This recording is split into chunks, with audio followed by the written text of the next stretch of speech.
Today's video is going to be a clarification on one of Devon's positions I discussed in a recent video. I wasn't really understanding his position originally, but now I have a much better idea of what Devon has been saying.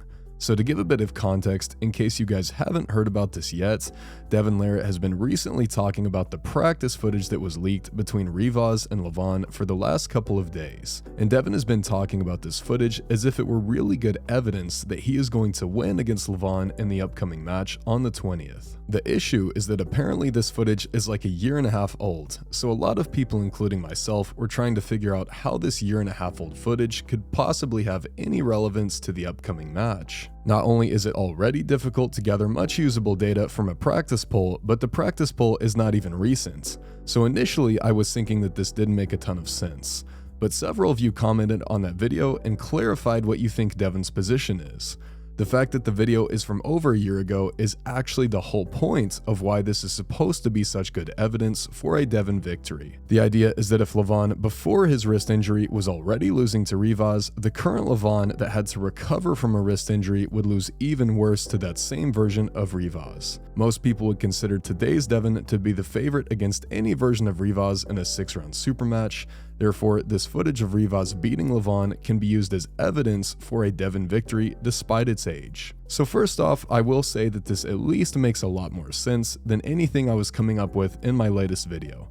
I just couldn't really figure out why this could possibly matter. But if Devon is factoring in Lavon's injury to the whole equation, I can at least see where he's coming from now. And I can also see why Devon thinks that this could be something he can use to get into Lavon's head. So as far as Devon trying to disrupt the mindset of Lavon, I think that this play makes a lot more sense now if the suggested rationale listed is correct. However, whether or not this footage has any physical relevance apart from mind games is another story. I think that Ingen said this footage is not from when Lavon was peaking for Hermes Gasparini just over a year ago, but rather it was from when Revaz was peaking for the Morozov match, which was before the Hermes match.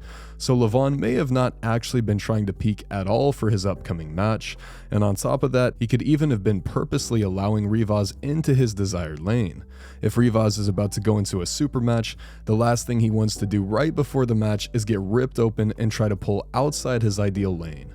It's a pretty common approach to have your training partner allow you to pin them in your preferred lane a lot of times in a row when you're getting really close to your super match. It also kind of looked like Lavon was trying to hook Revaz in some of the footage I saw, which would also support Lavon playing the role of Revaz's opponent instead of just trying to win, since this is not Lavon's preferred lane. So all of this to say, I think it probably makes more sense that Devon is trying to get into Lavon's head via this footage of Revaz and Lavon. What he's really trying to do is just steer Lavon's mind back to his injury through this footage, as opposed to making the focus the footage itself. Let me know what you guys think about this whole thing, because I think this alternative explanation makes quite a bit more sense to me.